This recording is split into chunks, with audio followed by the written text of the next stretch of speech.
There it goes. Hello and welcome to the Modern Homesteading Podcast. How you doing, Rachel? I'm doing pretty good considering it's been a you've week. had a you've had a crazy week, yeah. Lots It's of only issues. Wednesday. Yeah. Lots of issues with the new home. I mean, just stuff you're getting squared away. But Yeah, and and we've had like horrible cold, bitter cold and snow sideways. It's been really windy. So, yeah. yeah, it's been all over the place. It's starting to warm up a little bit here. It was so cold for so many days, but it's starting on the warm up phase. But now we got rain coming in this weekend. Now it's going to melt all that snow and make everything messy and muddy. And Yeah, I oh hate well, that. it's part of it. Yeah, it's the rubber boot season. When Yes, you're walking I around. hate the in between Yeah, it is. It gets when you go sloppy. back and forth and back and Yeah, forth. But I am definitely. starting to, have some little dreams about green gardens and little plants and Me too. Yeah, I've been thinking a lot about it lately, and it's getting close to. I mean, definitely getting some little stuff started, like onions I and was things like just gonna that. But ask you. just onions. That's the only thing I've really Yeah. started. Onions are But usually pretty first on the list there. yeah. There's probably a few other things I probably should probably start, but I haven't yet. I'm still just focused on indoor growing, like microgreens and things. So Have you started using those trays? I have not. I'm still using my plastic ones. I know. I need to break them out and start using them. I got the We nice both gotta stainless stop steel. being so busy. Yeah, I got them stainless steel trays, and I haven't even got a chance to really break them out and start using them yet. I want to wash them, and get them all cleaned up and Right. ready to go. And yeah, I need to get them. I like them. They're really cool looking, and I think they're gonna last forever, especially if I never use them. I'm still trying to figure out where I'm gonna put my salt and pepper shaker, let alone any gardening stuff at this point. So Yeah, yeah. I'm ready and not ready. Like I'm mentally I'm ready to get started, but I'm not ready. Just yeah. setting things up. I mean, I feel like I'm behind already, and it's only January. That's pretty sad. Oh yeah. Yeah. So, I've been busy. I've been too busy. January Um, came in hot, that's for sure. yeah, and I'm also just thinking about, on our topic, what we're going to talk about today. We're continuing our Back to Basics series. This is our third one of our little series here, and we're going to talk about getting started with trees and bushes on your homestead. And and kind of along those lines, this is the time of the year we're getting really close where I need to prune my trees. Yes. And but I'm looking, so anytime now between now and while they're still dormant, but you want to find a dry spell. You want to get like at least a week and a half where it's not, you don't have any snow or rain or anything coming in, but it's still cold and dormant. Trees are dormant, and prune them. And so I'm just kind of looking for that perfect window now to get that done. So I'm going to have to do that. But yeah, that's basically where I'm at as far as the homestead right now. Just looking for that timing, Yeah. to get that done. When does your snow normally go away permanently there? April? Usually before that, it Okay. depends, but it just depends. I mean, we've had light snow, but as far as deep snow, yeah, it's all gone before then. Generally, yeah. Okay. Um, Yeah, usually I early, prune in late February, early March here. So yeah, the first couple weeks of March can be kind of nasty, but then usually things start getting better pretty quick after that here in Indiana. So before that, speaking of trees, it's not really orchard, but trees. Usually here around February is sugar season. People yes, start tapping trees. we It's can we can when it's above freezing in the day and below freezing at night. It's just like perfect. And here usually that's February-ish. That's definitely something we can mention as we're going through our notes Yeah, here on trees. That's, I mean, something I didn't even think of because I don't really do tree that here sugar. much. But you definitely up in your area, you definitely think about Yeah, it. we have a lot of sugar maples up here. Yeah, Yep. we have a fair amount here. I just something I've never really done. I mean, we've done a couple podcasts on it, talked a lot about it. Yeah. I've been encouraged to do it. I haven't yet, and I would like to at some point for sure. Yeah, for us, outside of starting seedlings, that's kind of the start of the season, kind of Mhm. when, yeah, we're outside.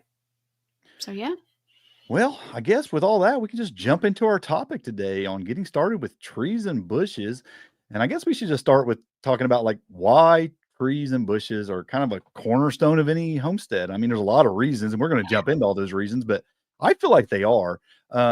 You hear the Yep. saying all the time, the best time to plant a tree was 20 years ago, right? I mean, I've said it plenty of times, but I got to tell you, the longer I've been homesteading, I actually think maybe I don't think like that nowadays because, and the reason I say that is because I have learned that observation is really important. As somebody who's really into True. permaculture, I've had to remove some trees and replant trees in a different location.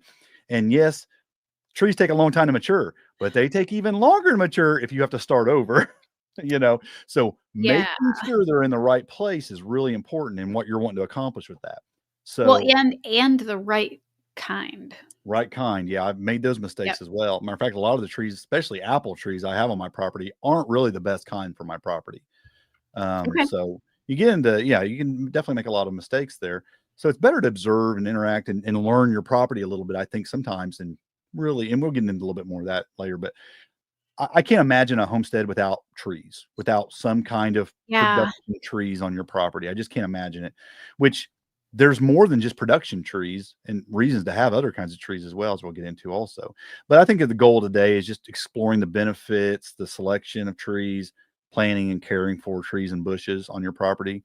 Because um, honestly, when you're out walking around your homestead in the middle of summer and you get that splotchy shade here and there, and you're kind of weaving in and out, and you see the guilds that you've built around trees, it's it makes for a really welcoming and just enjoyable homestead, and very productive as well. There's very few things that you're going to plant that's going to be more productive than trees.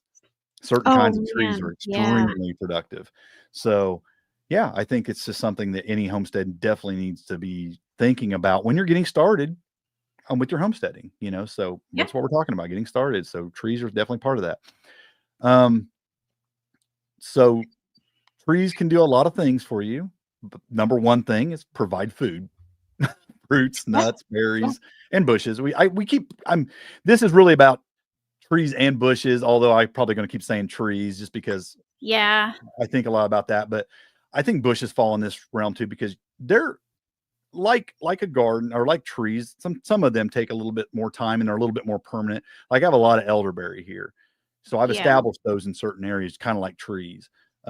Blueberries, once you get them established, you probably want to keep them in the same areas because you're going to treat your soil different for blueberries, Mhm. or at least here I will, because they like a slightly more acidic soil, so you want to get an area for them, where it's more Well, and welcome some to blueberries.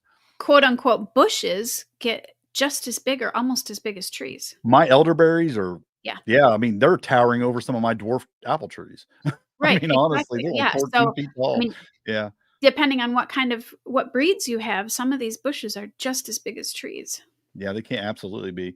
Um, and as far as just supplying things for you, I mean, I Yeah. love walking around and getting fruit off my trees and picking berries, and none of the only things I have that are producing nuts right now are my hazelnut, and they're not very many because they just take a Oh, long time.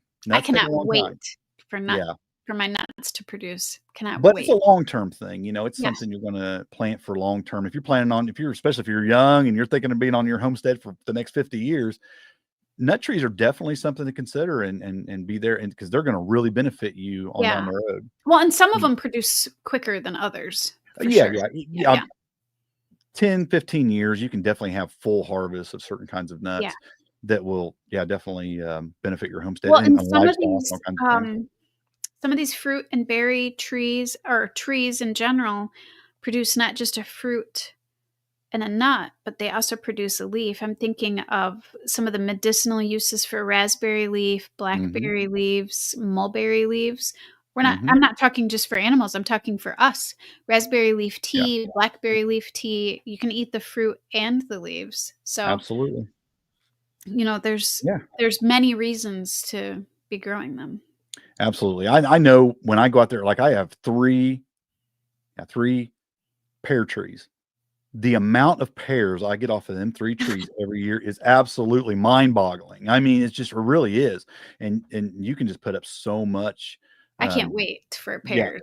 I Yeah. just love it. And, we have a peach tree that's really productive. I got 3 apple trees that are super productive. I got a fig tree that's not as productive, but really love that fruit. I really love it. I'm pretty sure Um, my fig died. yeah, and all the berries and things we get, I mean, I just, it's Yeah. so enjoyable. My I got apple plum trees, trees. I mean, we're talking bushels and bushels of apples off of Yeah. a third of an acre property with 3 trees. I mean, so much so that I had to make juice and apple cider vinegar. the So, most yeah. I made out of any tree on the property, well, the pears were probably number 1, but 2 was I made so much plum jelly that I got enough for a whole year, no doubt about it, and I love this stuff. It's Yeah. really, really good too, and we did a lot with the plums and I have 4 plum trees, and they're small. They're really small trees, but I mean, they just produce so many plums, and it's those little plums, they do a really, they just put off tons of them, and they make a great jelly. I mean, just fantastic. Well, and I mean, maybe we could talk too about the fact that we're getting fertility back out of that when those leaves fall with leaf litter. Yeah, absolutely. Well, we will get into that. Yeah, Yeah. absolutely. So it's first I want to talk about we're talking about a lot Yeah. of food for us, but let's also mention the food for livestock. If you do have things like Yeah. rabbits and pigs or even, goats, even cows on some things, they Yeah. can eat some of this stuff, and quite a bit of it. Chickens. I mean, chickens, you put a chicken pen under a mulberry tree, you're feeding a lot of stuff to your chickens, Right? right? And Yeah. I also think about the fruit, the nuts that you have say you have pigs, acorns, things like that are real Right. beneficial. But also think about, like I said, the falling berries, the falling leaves. But I also think about the insects that fall Mhm. and gather on that rotted fruit. And chickens will tear that up, and they'll draw to that and eat those. And um, Yeah. it's kind of amazing. I ran my quail tractor underneath my pear trees. I had a lot of pears fall and just rot. I didn't get to them in time. They fell and rotted. And I ran my quail tractors right over that rotten fruit, and the flies were just flocking in there, and the quail were just tearing it up. And I was like, great, free food. Those are all things you can think about when it comes to stuff like that. Yeah. I mean, Uh, yeah, it's not just the fruit. I mean, you can make fruit vinegars. You like to make the not the leathers, but the dried fruit. yeah. Oh, yeah. I love Yeah. it. Yeah. Put I it in mean, the dehydrator, slice it and dehydrate it. And it's just, yeah, fantastic. yeah. I mean, yeah, dried pears are some of my favorite for sure. Um, I couldn't possibly, it takes so long to make it. It's just in a dehydrator that I couldn't possibly make enough of it because I eat it Yeah. so Yeah. fast. It doesn't last very long around here. So you have those benefits. You also have the ecological benefits, soil health. Like you said, leaf litters falling and feeding that soil. They prevent erosion. So you have a hill or a slide Right. incline, it'll definitely do a lot to hold that soil back and prevent erosion. You're constantly building fertility, um, and improving your water retention. They're fantastic for that. They will definitely hold back the water on your property and keep some of that there, not prevent some of the runoff. I love them for the wildlife support as well. Just Yeah. creating habitats. You're bringing in just all kinds of things that's going to benefit your property, like birds. You're bringing a lot of birds to eat a lot of insects. Just this circle of Yeah. life I thing. mean, It's all working together, and we birds are love that. so important for your Yeah, garden so and important. your property. The more biodiversity you can bring onto your property, I feel like the more balanced it gets because Hmm. here when we started, we didn't have that, and now we have tons of birds. You can just hear the songbirds out there, and they'll take care of your pest issues for you. They do a It's lot. amazing. They do a lot. Yeah, Yeah, they'll for come in sure. and they'll eat bugs and yep. And again, they're gonna take some crops too. I mean, there's just kind of like this circle. There's Mhm. things that you're gonna feed. But if you have more of a wildlife habitat area for them, they're going to benefit more from that and not maybe take so much from your garden. So it's just kind of this balance of Yeah, everything. So yeah, I really love having trees for that. And it doesn't sound like it would be that important, but it is, just to have that stuff for them. We have a lot of bushes. They just live in those elderberry bushes and some other bushes. They just love hanging out in those even more than the trees, which is really cool. I also love the microclimate climate creation. I mentioned my yeah, pear trees. When I first planted those pear trees, my number one reason was not to get the pears. The number one reason I planted those pear trees where I planted them was because I had a garden along the south side of my house. And I went out a few feet, planted some pear trees to bring in some spotted shade because it was right. so hot on that garden that everything was just burning up.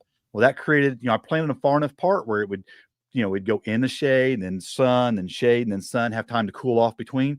And it just changed everything about what I was growing on that south side of my house because I created a microclimate that just cooled things down a little bit and helped things grow better.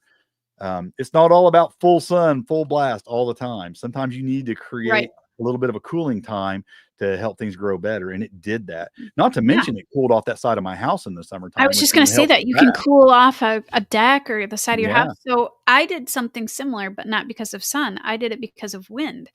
So Hmm. we're on the west side of our lake and our prevailing wind is the west. And we would have the wind would hit our house and go around the house and it would knock everything down in the garden. Yep. All my corn, sunflowers, tomato trellises, everything. So we planted our apple tree there and Hmm. it slowed the wind down. Yeah, I The had the yeah, same thought. You know how this last year I had a problem where the wind laid a bunch of my corn down. I mean, laid all my corn down, actually pretty flat.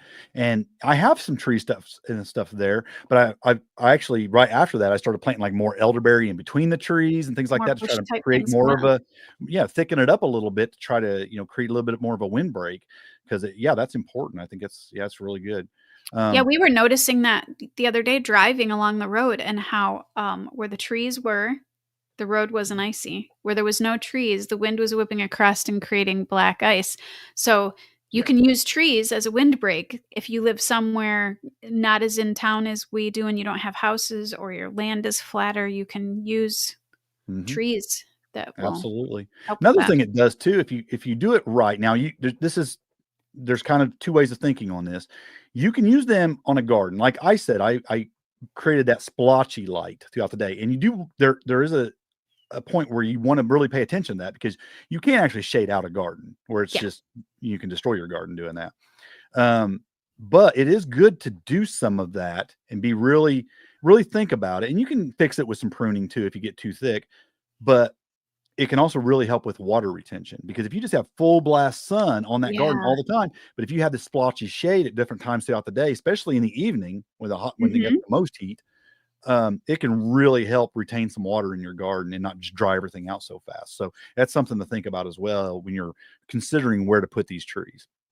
Yeah, depending on where your climate is, that will be a big consideration. I mean, if you're Yeah, somewhere where it's really hot, you're absolutely. gonna want lots of consider that a lot more than if you're somewhere that's colder all the time. Yeah, Yeah. absolutely. And honestly, I bring us back around to just like I can't even imagine having a homestead without trees because almost like for the emotional value of them. It just Oh, feels yeah. good to It's walk so in the pretty. shade, spotted shade throughout your garden and just have trees around you and birds chirping and all the things, right? I mean, there's just something about it that's just uh, I can't imagine not having that. So it Yeah, just we have one of my favorite trees is a crabapple tree that really mhm, serves no purpose other than I really like to look at it.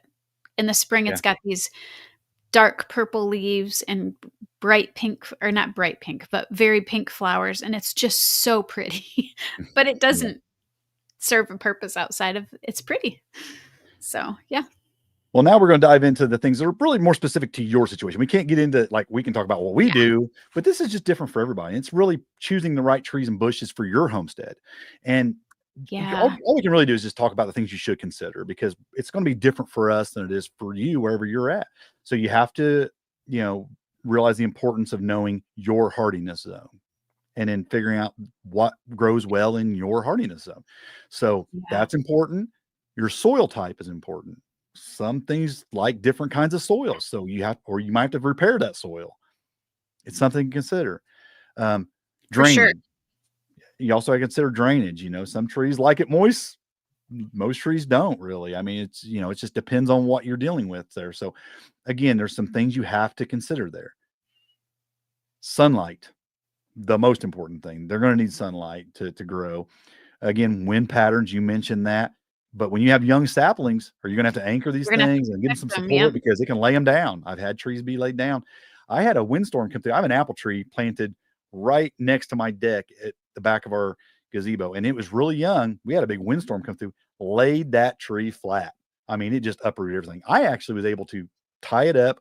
I took some pieces of hose and some rope and I pulled it back and I fastened it to the deck, left it that way for a year, completely fixed it and reestablished itself. I took everything off. It was fine, but it's something to consider. You definitely got to Yeah, think about your for wind. I sure. mean, if you have a lot of trees you're planting out in an area, you're going to have to really think about how they're going to do the first few years until they get really established. Um, and how much water. I mean, if you have really big rainfalls and it gets that soil really, really wet during a certain area of time, and a good storm comes through, it can just uproot. You'll see the big giant root balls just lift up and it'll pull Yeah. everything up. And I Consider mean, what and you're sometimes dealing you with. can't do anything about that, but you can plant specific area specific things. I mean, Yeah. the same thing is you're probably not gonna wanna grow It's just like I'm not going to grow bananas up here. Somebody in the desert's probably not going to grow tropical fruit trees. So, Yeah, yeah. yeah. And there's certain trees you won't want to plant in certain areas, like say willow near maybe a Yeah. pond or something like that, where you're gonna have some drainage issues or some, Or your septic system. septic system, things like that. The roots can get down, Yeah. and yeah, they love water. Their roots will follow water really bad on a willow. So I mean, there's just things to consider, and you always want to consider all those things when you're planting your trees. But as homesteaders, the thing we're probably going to consider the most is what's going to feed us: fruit trees, nut trees, berry and nut bushes, Mhm. and the timber from coppicing certain species, and support species like nitrogen fixing trees and pest repelling trees like eucalyptus or something, depending on where you live. the, all of these things, I mean, are you feeding livestock with your acorns, or you just wanting walnuts and for your nuts, chestnuts, hazelnut for your bushes, or are you just going to be dealing with fruit and berries? I mean, so much to consider. What do you like? What are you going to Yeah. use? And what grows well in your area?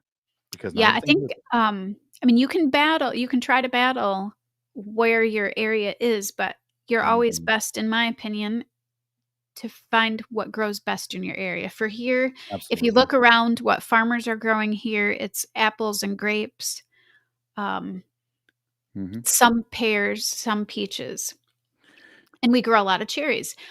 Like I said, I'm not gonna wanna try to grow a banana tree here. So, Yeah. I mean, you can sometimes a lot of us permaculture people or gardeners, we like to experiment, and sometimes we like to push Yeah. push it a little bit, but that's when you start involving a lot of time into your efforts. So, if you're just starting out, stick with what grows really easily in your area. Usually, you can find nurseries nearby, and they will have Yeah. what grows easily in your area. Finding good native or well-growing things in your area is important, but also if you can find that and it's also disease resistant, Yeah. that's really great too, especially when it comes to things like apples. Apples are probably the thing I think of most when I think about disease, because they're really prone to that. Certain types are. So if you can find a disease resistant one that grows well in your area, Yeah. then you're going to have a good apple there. Now I've got, like I said, I've picked some bad ones there that aren't very disease resistant. I have a lot of issues with that because I just went down to the Rural King and bought what they had in the parking lot, a few years ago, and that's what I'm growing. And they taste Yeah. great. They're just, I have some disease issues that I have to deal with constantly. Yeah, and you Um, can find that by looking through, like, if you order online, there's a few mhm, some of these catalogs or their websites are just amazing. They will tell you yeah, exactly, and they'll also tell you what their best, pollinators are, because a lot of these need a pollinator. yeah, yeah, absolutely. And yeah, what do you have in your area that can do that job? Yeah, well, so yeah, that's all really important stuff. And like I said, just pick the right things for you. We'll kind of maybe touch back on that at the end, because that's Yeah, ultimately, if it's something that's not going to grow well, or something that you're going to just constantly fight with disease, or something that you don't even you know like that much, or you're not going to use it. You get a lot of fruit from a tree. What are you going to mhm, do with all that? So you got to think about these things. Um, let's talk about planning and design considerations. We have a little bit already, but permaculture zoning and placement. I think using permaculture zoning to decide where to plant uh, high maintenance versus low maintenance trees. yeah, If it's something you're going to be constantly pruning or coppicing, or whatever, those take a lot of work, and it's going to be mhm, good work. I mean, stuff you want to do because you're benefiting from that. You're right. taking the wood, but also if you put it so far away, you don't think about it. You may not Yeah, think about it, and it may just get, if you let a tree like mulberry, for example, just go crazy and you don't ever cut it back, well, that's fine if you want it to do that, but I don't want it to do that where I've got a mulberry tree. For one reason, I got power lines right mhm, above it, and I don't yeah. want to do that. So I try to keep it really down low. One year, I let it go crazy, and it was wrapped up around those Oh, power they lines will like grow so crazy. fast, it's They crazy. so fast, so fast. So you just got to think about your zoning and where you're putting things, and Mhm, are you going to be walking by it every day? And what's the benefit of that tree? I mean, you may have an area where you can just let trees go crazy and be perfect habitat and just let them grow. And especially nut trees. Nut trees like to just yeah, get big and drop nuts, and that's fine. You can let a tree do that. But when you're especially dealing with urban properties or really small properties where you're wanting to keep things a little closer and smaller, you got to think about where you're putting them and how you're going to let them grow. Um, Yeah, I and I think, mean, it's go ahead. important we consider our neighbors too when you're talking. I was thinking about Mm, mulberries, yeah. dropping berries onto people's yards or roofs or sidewalks or driveways or Driveways. Yeah, they cars. got a driveway Yeah. right on your property line or something, and you plant a mulberry tree Yeah, right so there. You're gonna have to know kinda your neighbor. consider that. Yeah. You and I both try to be really good neighbors when you live in town and you have Mhm. or you have close neighbors. It's always important that you account for Sure. that. At least I think it is because they can make your life miserable too if they don't like your homesteading. And again, that's a good point. It's something you're gonna consider too. Trees don't stay small. They get big, the canopies get Mhm. big, the root systems get big. Is it gonna Yeah. be busting up sidewalks and driveways and the root systems? Or is the leaf litter and the berry litter and fruit litter gonna fall on other things that you don't want to fall on? Are you planting it too close to a house where eventually that tree is gonna be overhanging on your house or your Yeah. driveways or your cars and all these kind of things? It's something that you got to think about these things. You got to really want to consider all these things when you're planting these trees. That's why I was saying in the beginning that I've become a fan of just taking a little bit of time. We always Right. think, oh, get those trees in the ground as fast as possible because it takes them so long to grow. There's something to be said about taking a year just to observe and Mhm. really consider the reasons why I want to put it here. And is there going to be any problems with that? Take your time with that. I think it might be a good idea with when it comes to trees.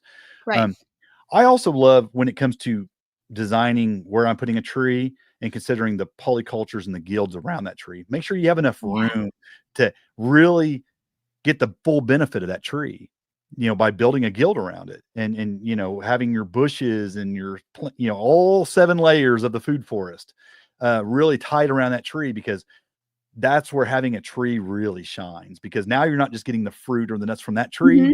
you're getting of all the benefits of the things around that tree that tree is benefiting to Yeah. help I mean, grow. it becomes this relationship between the tree and Yes. whatever is planted under it, and so you can plant, like, comfrey, which you can chop and drop and Mhm. give the tree nutrition. You can plant things like daffodils that will here, even though we're close to town, we get deer and Yeah. daffodil they don't love them, or you can plant onions and garlic in To there. help with pest That's one of the reasons I control. like Yeah. walking onions is because I don't have to replant them all the time. Mhm. And it does the same thing, but there's also things that repel certain Mhm. insects that can cause problems for, And the tree. So, you can plant it's things that are this gonna draw in pollinators that are gonna help all of yeah, that, yeah. and It's this herbs whole and flowers and relationship. It's not yeah, just about how pretty it looks. absolutely. Yeah, it creates this relationship between the tree and the plants, and, but it does also look so appealing and so pretty to the eye. And the production just goes Yes. exponential when you take a tree and you think about the massive production of a tree. Now now again, planning, you can Yeah. so surround a tree with a guild that it's hard to get in there to get the fruit. So you always got to think about the labor as well. Leave yourself paths and openings I and did that big yeah, I've mistake done it too. myself. Yeah, I've done it I too. actually That's why I put mentioned it. I put my comfrey, I think, too close to one of my trees out here, and it just became so unruly, and it was kind of crowding the tree, and But you have I the bel unruly comfrey as well. If you use a Russian I dry, do, it doesn't have you don't have a but problem with I that. still planted it really close, and Yeah. I think it probably didn't give the tree enough air Mhm. around its bark, and I started having some issues Really? with See, bark disease, I have so, Russian yeah. comfrey right up next to my pear trees, and I've not had any issues with that. Matter of fact, I really Oh, just feel like it helps with the moisture yeah. retention of those trees, and they just do great, but, Well, I see, guess but I I am did doing a lot of chop multiple and drop issues there. too. I planted it really close. It was the crazy comfrey, and it was a non-disease resistant apple tree. So, Mhm. I ended If you up can go in struggling and with disease. if you can go in and get stuff closest to the tree and chop it back into your chop and drop and keep that Yeah. lower, it'd probably fix that problem. Again, you have to adapt and fix, and we're Mhm. constantly learning, and like I said, I've just learned you wanna leave yourself some openings into that tree so you can get to the Yeah. fruit and be able to get in there to prune and things like that. Kind of Um, like a keyhole almost there. yeah, from some Yeah. different directions, yeah. Yeah, Yeah. that really helps. So yeah, I just think that again, when you not just plan the tree, but plan what's gonna be around the tree is really important. Let's talk about some proper tree planting techniques and maybe some maintenance as well. Um, There's so many I schools of thought on this. I'm I don't interested like to to hear what overcomplicate you it because it Yeah. really can be as simple as dig a hole, put a tree in it. It really Yeah. can. I've had them do well with that. I think there's some better practices that make it Mhm. a little more increases your chances, because I've lost a few trees in the early days when I Oh, yeah. planted them. Um, but soil testing and amendments can definitely help early on. Once a tree is Yeah. established, I don't find that her, Right, I'm right, like I but said, especially as, especially when you're first starting, because you have yeah, yeah, it's good to know. as somebody who does permaculture, I like to use the natural things around the tree to feed the Right. soil. But in the beginning, it's nice to have some amendments to compost, organic matters, things to really help it feed that tree. Um, getting the weeds out of there that you don't want to compete with it, which I used to think that was a bigger deal than I do now, because Yeah. I think if you just pull them back, drop them, do almost like a chop and drop with them, and that can feed the soil as well. So it really isn't as big of an issue. But I also think a lot of people make mistakes of not digging a big enough hole when they plant a tree. Yes, I I think think loosening up that soil further away from that root ball is really important, because it really helps them. If you're going to dig a round hole, get it out there. I like to dig a square hole, and I'll kind of point them roots to the corners, so they'll kind of just like drive out in the that's squares and exactly push what I through. do. Yeah, Yeah. I think it does help. A lot of people laugh at that and they think it doesn't make any difference. The tree don't care. But I had a tree that died one time, and I dug a circle hole, and I didn't really dig out far out either. And it was pretty clay-based soil, right? Mhm. And when I dug that tree up, because it died, It I was had all found out why still it in died. that. Then it Yep. completely root bound and just grew those roots in a circle. And after that, I started digging square holes and pulling those main roots to the corners. Never had that issue again. Yeah, and I So think, I had the same exact thing happen, so when people say this, they're saying this from experience. yeah, I mean, I I've dug had my people laugh at me hole for that I and say, did I the don't think a same tree thing. cares, but it does. A round hole, too small, Hmm. so now I dig them deep and wide, and I don't know if you do this, but I break the roots apart and I put it on top of, like, almost like a pyramid, and Hmm. then the roots go Yeah. down towards the Down to the corners. point, yeah, corners. Yep. Now, I think if your soil was loose enough and great enough, you could probably get away with not doing that just fine. But if you have some pretty heavy Yeah. clay in your soil, I think it does help. I think it's something that really, really does help. Yeah, and the ones that I did like that, they're doing so much better. Yeah, I think so too. And Yeah. it doesn't hurt. I'm big on throwing the original soil. A lot of people want to put like really deep nutrient rich soil back in that hole and kind of help feed that tree. I think throw a little couple shovelfuls of some compost in there is Mhm. great. But I also think you should use your native soil and fill that back in, because that tree's going to have to adapt to what Yeah. you have. And I think you don't want to baby it too much, because if you baby a tree too much, it will not get resilient. It will, it's kind of like hardening off, a plant. If you baby it too much and you stick it out there, and then a little bit of wind or whatever can just kill it.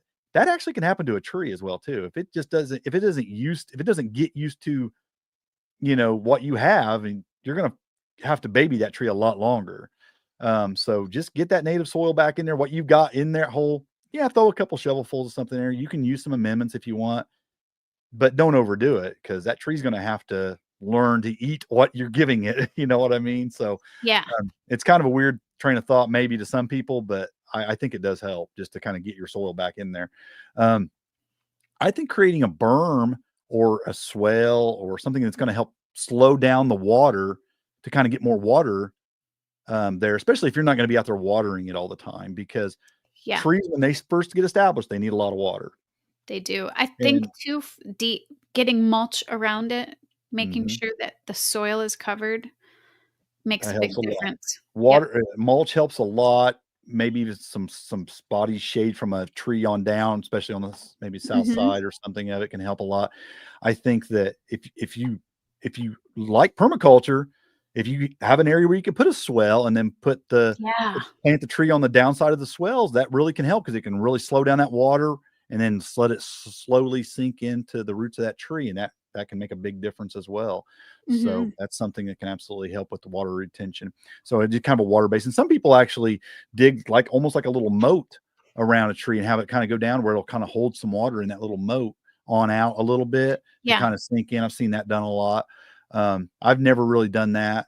I had done the swells on a Yeah, we've couple of had to do the hills. swales because we have a lot of everywhere we live up here, everything's hilly. So, But if you can yeah, get some mulch or cover it up with leaves or just anything, keep that soil covered. That will probably anything. do Yep. more for you than anything else. Or just some compost, put the compost on the top, Yeah. after you put you a big area of compost down there to kind of let that sink in and water in through the rain and kind of feed that soil. But I think it does do a lot, and it'll keep it.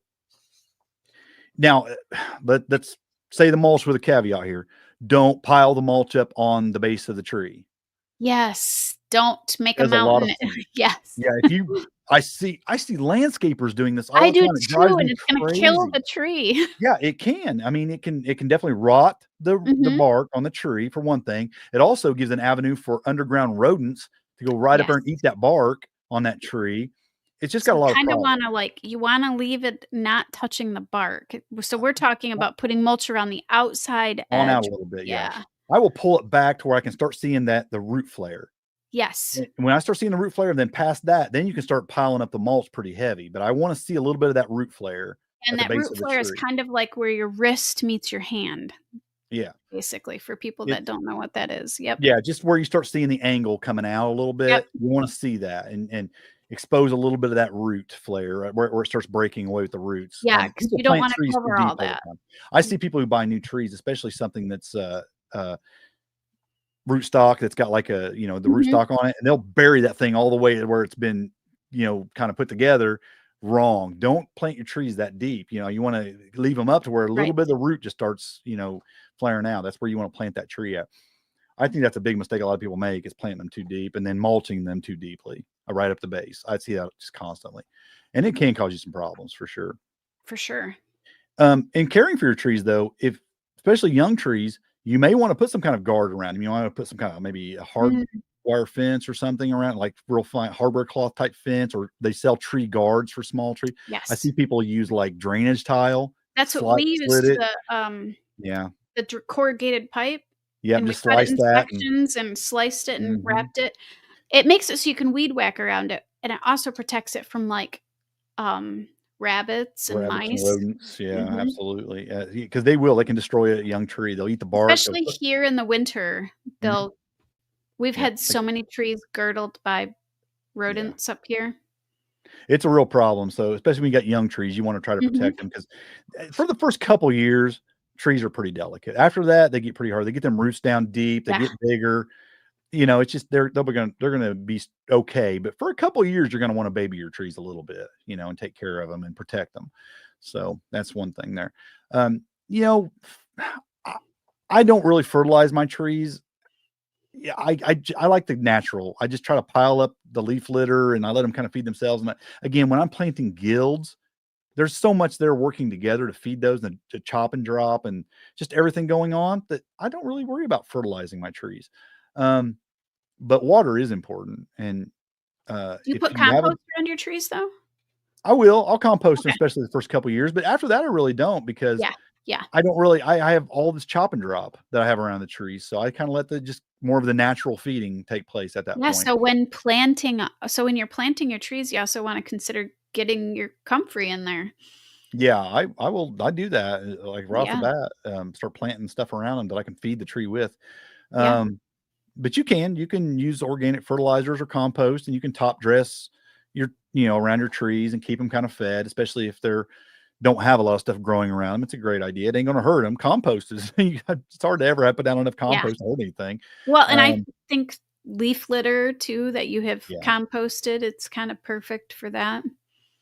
You So, just especially those first year or 2, you wanna make sure they got plenty of yeah. water. I think that's one of the most important things with young Oh, yeah, trees. water, That first huge. summer, you gotta water them. You gotta take the water. You carried lots of buckets up on your property with That's your what we did, trees. and I actually we lost 2 trees because we couldn't keep them watered, and they were kind Yeah, of on a downward slope, and I think that water was kind of they weren't getting as deeply watered, but they need so much water. I mean, mm, you can either have sprinkler systems if you live in a drier area, you can buy certain, like they have these bags you can put around trees. I've seen people use yeah. 5-gallon buckets, um, rain catchment.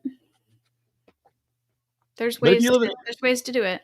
if you live in a place that gets plenty of rainfall, you may not have to do anything. No, But normally we we had a few wouldn't, but dry seasons here, yeah, and it definitely made growing trees a little bit harder, young trees a little bit yeah. harder. Yeah, Definitely normally we don't have an issue here right. but we've had the 2 to 3 years of drought. Another thing for maintenance is just pruning. I mentioned earlier that every year, I like to prune mine back. There's some that I pollard, there's some that I coppice, and there's some that I just prune. Um, differences is let's talk a little bit about that. I guess I mean we had a Yeah, whole podcast about it before, we but do. just pruning a tree is you're removing the unnecessary branches or the branches that can cause harm, ones that are turned back into the tree or crossing other branches. Like I said, we've got a whole podcast on how to properly prune a tree. Yeah. So go back and listen to those. But it just really helps with the airflow through a tree, helps keep disease down. It just helps with a lot of things with the tree. Weight, just the weight of it, Right. the limbs And some of breaking. it, even just size, Yeah, keeping it and just maintaining the size of smaller. your tree. Absolutely. Mhm. Yeah. When it comes to what's called coppicing and pollarding is you're taking the tree down you're leaving it up a little higher, Yes. and you're bringing it down to a manageable size. Maybe you're cutting all the branches off of it even, and just bringing it up to a higher stump.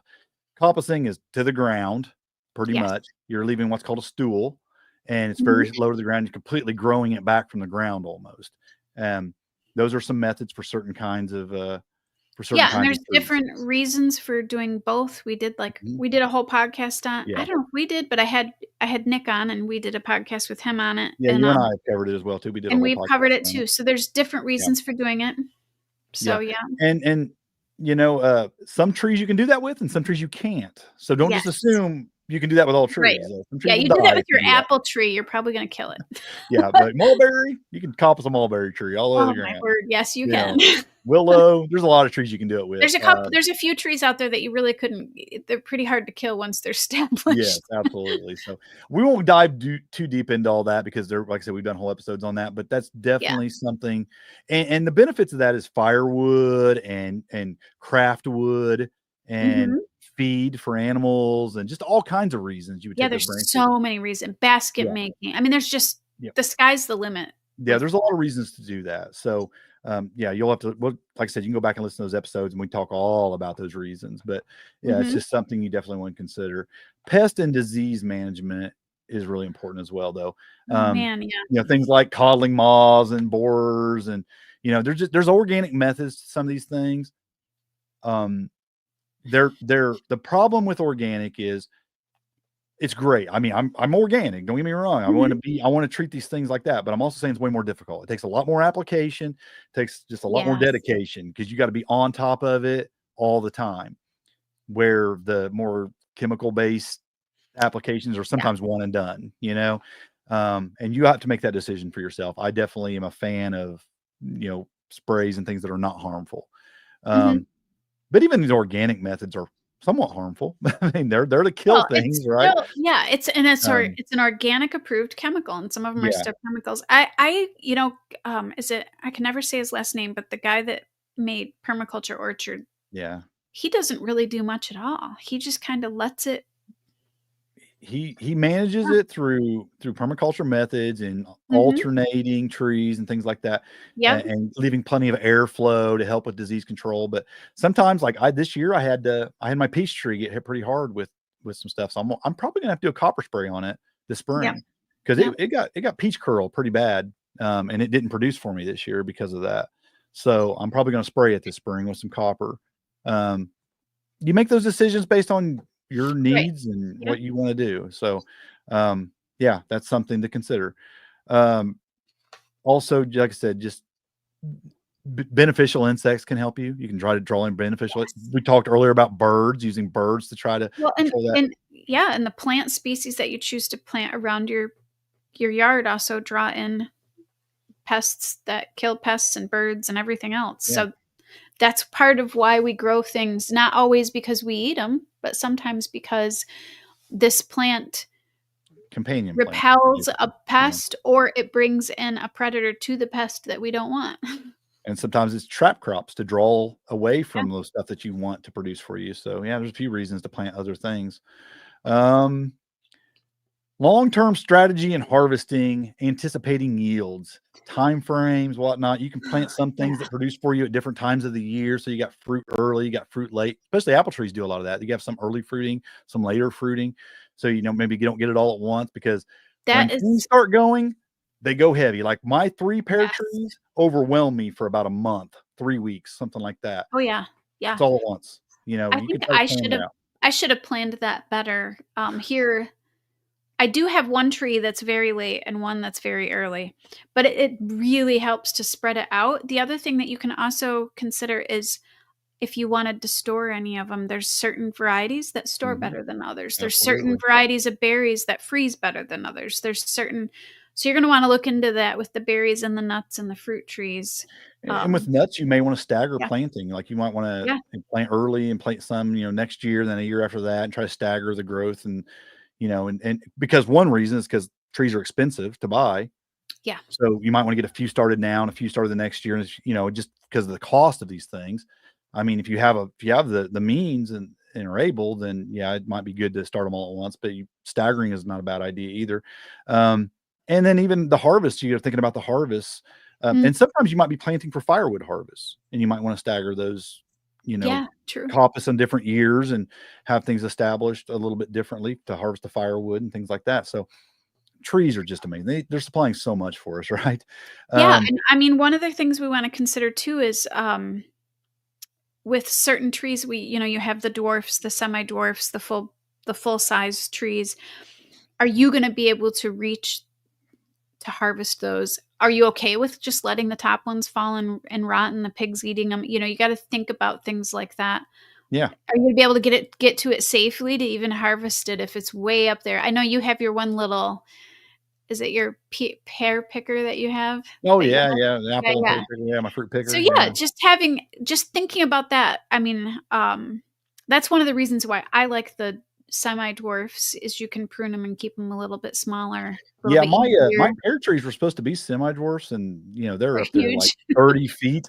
I mean, I don't know what happened, nothing mislabeled or what, but these things are huge. I mean, I've Yeah. and I've I've cut them back. I went up there and completely topped them one year and cut them way down, like to like 15 feet or 14 feet or something like that, and then they just the next year, they just went crazy Yeah, again. sometimes it just fuels the fire, doesn't Yeah, it? they're huge, and, I mean, they're so tall at the very top fruit. I have a 20-foot fruit picker, and then you put you're reaching up with about another 8 feet, and I still can't reach the ones at the top. So I'm gonna have Wow. to get up there and prune them again, top them, you know We have this old apple tree that I hacked away at. I didn't even have a clue what I was doing. I still don't think I have a clue what I'm doing when it comes to pruning.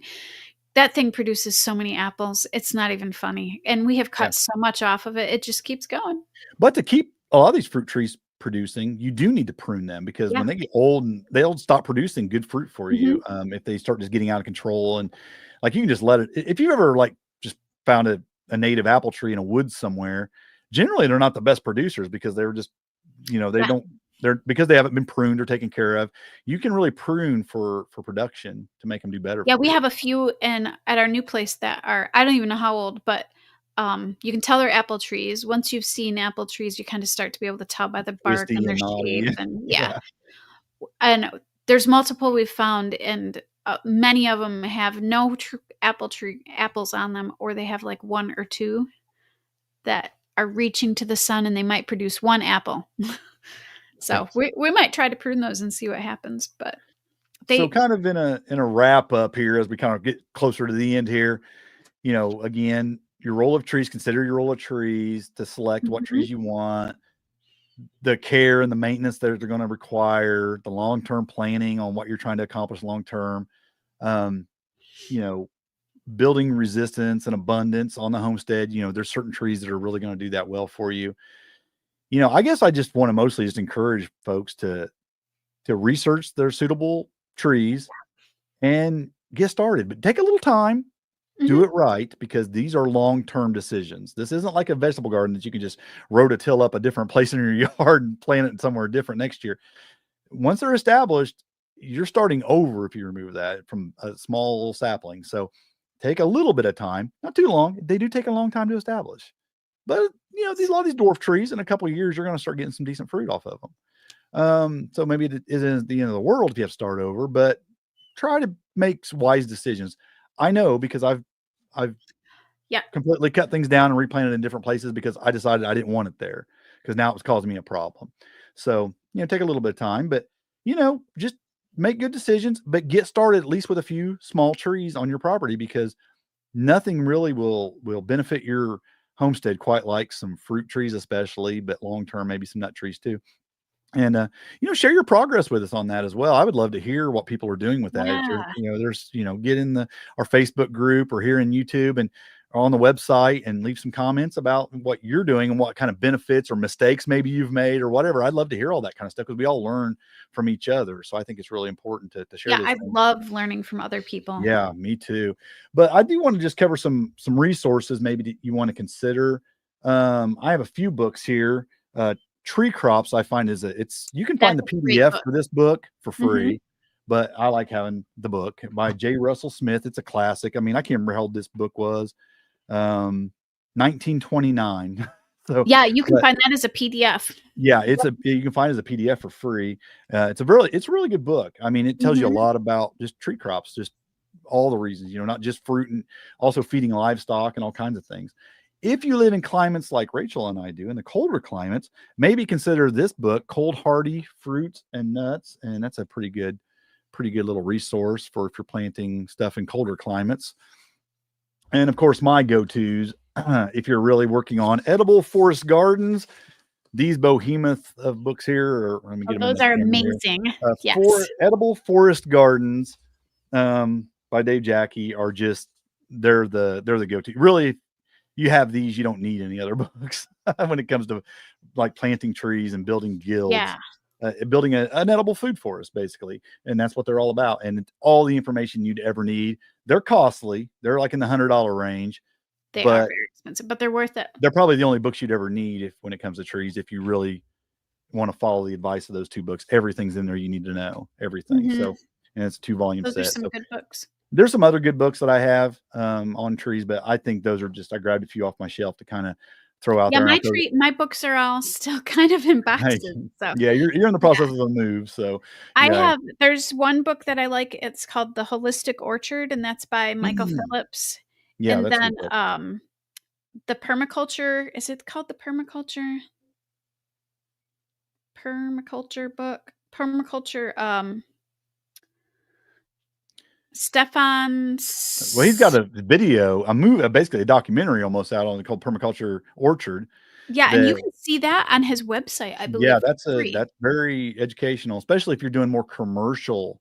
If you want to build Yeah. a more of a commercial type orchard or something, it's Yeah, really, but I really think you could beneficial. take his 3 trees and Absolutely, just absolutely, yeah. do it in a small area. Yeah, Yeah, so absolutely. he's I just got think it some has really good benefits for somebody who wants to have yeah. a commercial production Mhm. orchard, but doing it in a natural way.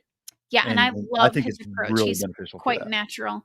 Yeah. Um, and you're gonna wanna look in your area. I mean, here in my area, Coldstream Farms, a lot of people order from there, but it's more of a northern, wetter climate like we are where people order. So you're gonna wanna kind of look and see where you can order trees from that are more your Yeah, and area. I've got some good trees from some of the cheaper online places, like Yeah, Fast Growing Trees. They have some yeah. good stuff. I've bought several things from them. I've bought quite a bit from, I'm thinking my bushes and things. Oh, what's the Is it oh, Stark? Stark Yeah, Brothers. Stark I've gotten Brothers some is really, good stuff. really good stuff from them. I got my first elderberries from them that I've expanded all over my property by taking the Yep. cuttings and just putting them So everywhere. Coldstream Farms actually has pretty decent prices if you wanted to Mhm. order in bulk. Um, you got together with some other homesteaders. Usually their bulk though is only 5. So if you were doing like elderberry Mm, or yeah, raspberries, yeah, that's yeah. that's actually a pretty good price. Um, I'm not sure you can find this online because it's an Amish company, but it's called Schleybaugh Nursery, and they Mm. send out a catalog every year. And um, I Yeah, I've think you never can heard of Google it them. and find it, but I have ordered trees from them and I've had wonderful, um, s- I've had good luck with their trees too. But Yeah. Coldstream Farms, of course, Nick, who we've had on the podcast, and there's a podcast, he has his own. It's called the Rare Plant Store. He Okay. kind Yeah. of is more geared towards like permaculture guilds Yeah, he and has specific trees. Most I think a yeah. lot of it is designed more about feeding livestock. He does a lot of, Yes. tree Yep. crops for feeding livestock and like Yeah. So he rabbits has and goats and things. those kind, and he kind of sells them in groups of like trees that support each other, or trees that would support a goat or a pig, Yeah, if you're looking for like that kind of willow stuff. and Yeah. mulberry and some things like that, he's really, So has some there's a great. lot of resources out there. The animal feed, I think, is becoming more popular for Mhm. feeding animals. But the fruit trees are just, I don't know. I just feel like fruit trees and fruit bushes are so amazing for your property. And Yeah. And I'll tell you, when my grandkids come over in the yeah. middle of summer, they don't walk through the garden so much and pick food, but they love to Yes. walk around the guilds and pick all the berries and the fruits and things like that and eat because they just love that, and Yes. I love that too. I love it that they are going to develop a love for garden and growing because they're enjoying the fruit of that, and it's the candy store of your property, really. I mean, when you got a bunch of It berries is. growing, they're just going to Yeah. walk out there and eat it up. And I love that. That's, it's half the reason I grow what I grow because I want to pass on that legacy to my grandchildren. And, and they love that part of it. So, yeah, if you have kids or grandkids, nothing's gonna entice them to want to be a homesteader or a gardener quite like growing trees and Well, bushes. and like I said, a lot of those also you can do medicinally, you can do some of the Oh yeah, leaves as well. I mean, there's yeah. some books that I'm not sure I'm saying this right, but there's these books out there called the Balk. I think it's Balch, but they have herbal healing and nutritional healing. I actually have them holding my computer up, or I would show you but it would mess with the computer. I have a But couple I actually behind me have them here. holding my Yeah. computer up high. And I love those, but a lot of women use raspberry leaf tea. You can use Hmm. blackberry leaf tea. I know mulberry you can also use. I actually dried some of those things and put them in a smoothie. Yeah, you So, grind them up, get the powder, and yeah, and then use them a lot in yeah, smoothies, so a yeah. lot of those, but not all of them. You're gonna have to go and confirm and do your own research, but, have Yeah, more yeah. than There are dangers on certain things if you Yep, take too much of certain things or in a certain yeah, way if you take them. So, do your own research on that. We're not gonna but a dive into lot what of them what that serve has. more of a more than just eating fruit purpose, so, yeah. Absolutely, yeah. I Like I said, though, there's nothing that will benefit your homestead quite like trees and bushes, I don't think, especially trees. I think the production levels and the benefits you get from them in just so many areas. They touch every aspect of my homestead, from food production to livestock Mhm. feed production to just soil quality. Yeah. Everything, they're just benefiting the homestead in so many ways. So definitely get some trees on Well, your and property. Get started. they're almost the cornerstone of a permaculture homestead because Mhm. permaculture means permanent agriculture, and trees are About as permanent as you basically can get. permanent. Yeah, Yeah. trees and bushes, and they're just Mm. they're permanent, and once you put them there, yeah, there's just Yeah, so many benefits. for sure, for sure. Well, I will get the links. It might be tomorrow if you're listening to this on if you're watching this live on YouTube, it might be tomorrow if I get the links up tomorrow. But yeah, I'll have the links for anything we mentioned, like the books and some of the other resources that we talked about, and maybe some of the places to buy trees and things. Try to get those links in the show notes. And yeah, do you have anything else you want to add before we wrap it up here? I think that's about it. I All think right. Well, folks, until next time, happy homesteading. God bless. and grow where you're planted. All right.